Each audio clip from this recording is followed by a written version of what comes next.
안녕하세요. 강북구 부동산 마켓입니다. 요즘 사무실로 전화 상담이 많이 들어오고 있습니다. 분쟁이라고 하면 분쟁인데요. 중개수수료 누가 부담해야 하는지에 대해서 많은 질문들이 들어오고 있어요. 그래서 이걸 간단하게 정리를 해봤는데, 이러한 문제는 중개사가 계약서 작성 시 특이하게 명확히 기재를 안 하거나 간혹 중개사가 잘 모르는 분들도 계시더라고요. 중개사가 계약서를 작성하면서 법률에 근거하여 명확하게 계약서상에 기재를 하지 않으면 작은 문제가 큰 문제로 될 수 있다는 것입니다. 지난번에 인천인가 부천에서 이러한 문제로 임대인과 임차인이 폭행으로 이어져 뉴스에 나온 적이 있었죠. 자, 그럼 강북구 부동산 마켓에서는 이러한 분쟁을 미연에 방지하기 위해서 법률에 근거하여 방송을 하도록 하겠습니다. 이해가 잘 되도록 그 사례를 놓고 설명할게요. 임대인과 임차인의 계약 기간은 전세 기간 2년이다.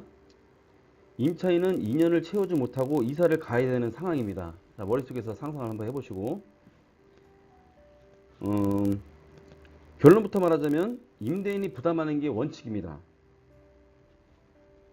임대인은 새로운 임차인과 계약 당사자이므로 임대인이 내는 것이 원칙이고, 이런 경우 당사자 간의 특별한 약정으로 계약 의무 불이행으로 인하여 이사 나가는 임차인이 부담하기로 약정을 한다면 그 약정이 우선한다고 볼 것입니다. 이러한 내용은 판례에서 나오는 이야기인데요. 판례의 판시한 내용을 살펴보도록 하겠습니다. 판례에서는 이게 서울중앙지방법원에서 나온 판례입니다. 판례도 임대인이 임차인과 임대차 계약을 맺으면서 지출한 중개수수료는 임차인이 부담하기로 하는 특별한 약정이 없는 한 임차인이 부담할 성질의 것이 아니므로 이를 공제한 것은 잘못된 것이라고 합니다. 임대차 계약 기간이 끝나기 전에 미리 얘기를 하고 나가는 경우에는 별도의 약정이 없는, 별도의 약정이 없다는 건 뭐냐면 계약서상의 특약으로 적시한 내용이 뭐 아무것도 없다는 거예요. 임차인이 부담하지 않고 임대인이 부담해야 된다고 판시하고 있는 거예요. 그래서 저는 실무에서 계약서를 작성할 때 이러한 특약을 적시를 합니다.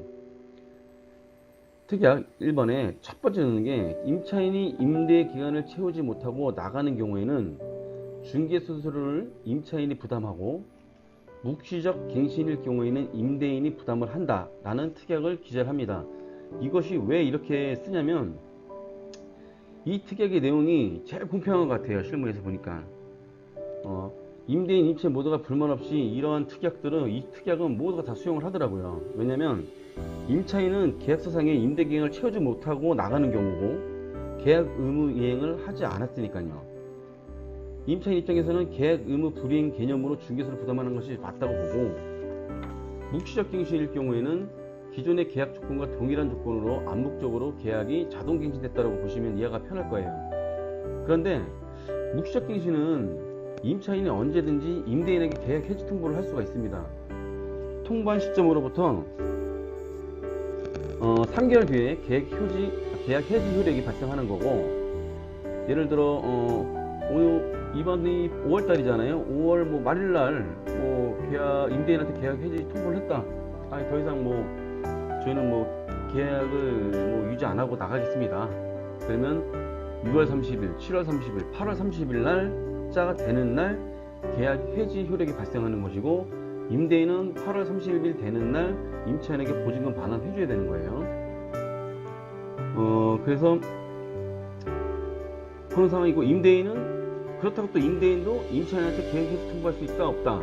없습니다. 임대인은 임차인한테 계약 해지 통보할 수 없고, 묵시적 갱신에서는 임대인은 계약 해지권이 없어요.